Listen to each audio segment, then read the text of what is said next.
नमस्कार, जय माता दी। मन्नू जिंदगी यूट्यूब चैनल में आप सभी का स्वागत है। फ्रेंड्स, समझानेंगे तुलसी विवाह। तुलसी विवाह कब है? तो देव उठनी एकादशी के दिन तुलसी विवाह होता है। और देव उठनी एकादशी के दिन भगवान विष्णु का पूजन एवं तुलसी विवाह की कथा हम आपको सुनाते हैं।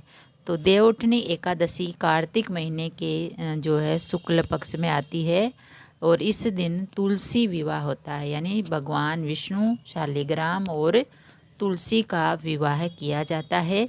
इस एकादशी को देवउठनी एकादशी, प्रबोधनी एकादशी भी कहते हैं। तो इसकी एक पौराणिक कथा है। पौराणिक काल में एक थी लड़की, नाम था वृंदा। राक्षस कुल में उसका जन्म हुआ। वृंदा बचपन से ही भगवान विष्णु जी की परम भक्त थी। बड़े ही प्रेम से भगवान की पूजा किया करती थी। जब वह बड़ी हुई तो उनका विवाह राक्षस कुल के दानव राजा जालंधर से हो गया। जालंधर समुद्र से उत्पन्न हुआ था।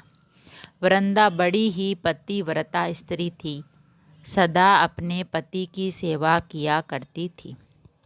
एक बार देवताओं और दानवों में युद्ध हुआ।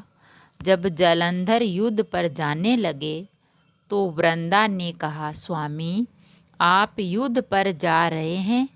आप जब तक युद्ध में रहेंगे मैं पूजा में बैठकर आपको जीत के लिए अनुष्ठान करूंगी, और जब तक आप वापस नहीं आ जाते मैं अपना संकल्प नहीं तोड़ूंगी।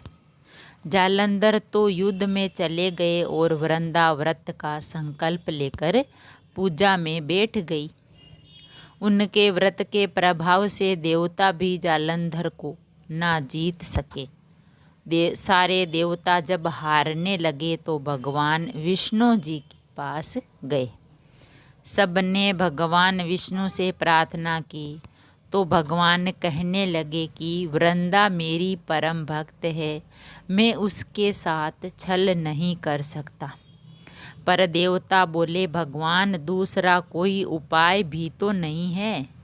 आप ही हमारी मदद कर सकते हैं। तो भगवान ने जालंधर का ही रूप रखा और वृंदा के महल में पहुंच गए। जैसे ही वृंदा ने अपने पति को देखा, वह तुरंत पूजा से उठ गई और उनके चरण छू लिए। जैसे ही उनका संकल्प टूटा, युद्ध में देवताओं ने जालंधर को मार दिया और उसका सिर काटकर अलग कर दिया। उनका सिर वृंदा के महल में गिरा। जब वृंदा ने देखा कि मेरे पति का सिर तो कटा पड़ा है, तो फिर ये जो मेरे सामने खड़े थे वे कौन थे? उन्होंने पूछा, आप कौन हैं जिसका स्पर्श मैंने किया है? तब भगवान अपने रूप में आ गए, पर वे कुछ ना बोल सके। वृंदा सारी बात समझ गई। उन्होंने भगवान को श्राप दे दिया, आप पत्थर के हो जाओ। भगवान तुरंत पत्थर के हो गए। सभी देवता हाहाकार करने लगे। लक्ष्मी जी रोने लगी और प्रार्थना करने लगी। तब वृंदा जी ने भगवान को वापस वैसा ही कर दिया और अपने पति का सिर लेकर सती हो गई। तो वापस वैसा ही कर दिया और अपने पति को सिर लेकर सती हो गई। उनकी राख से एक पौधा निकला। जब भगवान विष्णु जी ने कहा, आज से इनका नाम तुलसी है और मेरा एक रूप इस पत्थर के रूप में भी रहेगा, जिसे शालिग्राम के नाम से तुलसी जी के साथ पूजा की जाएगी, और मैं बिना तुलसी जी के प्रसाद स्वीकार नहीं करूँगा। तब से तुलसी जी की पूजा सभी करने लगे और तुलसी जी का विवाह शालिग्राम जी के साथ कार्तिक महीने में किया जाता है, और वो है देवउठनी एकादशी के दिन। इसे तुलसी विवाह के रूप में भी मनाया जाता है।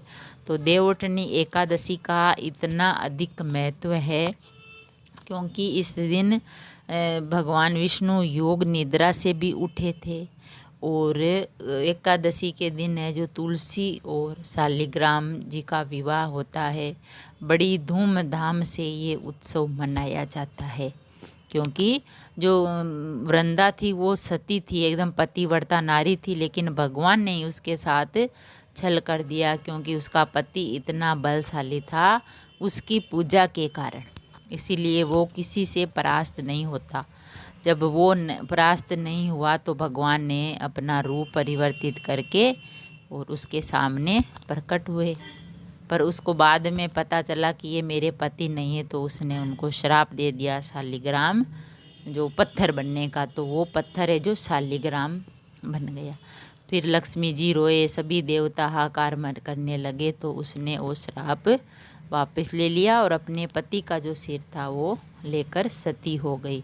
तो जो वो राख थी, जो सती हुई वो राख थी, उससे एक पौधा निकला था तुलसी जी का पौधा, जो आज भी हम उसकी पूजा करते हैं, जल सींचते हैं, दीपक करते हैं। और ये जो भगवान विष्णु की अति प्रिय तुलसी होती है। तुलसी के बिना भगवान विष्णु है जो भोजन भी ग्रहण नहीं करते हैं।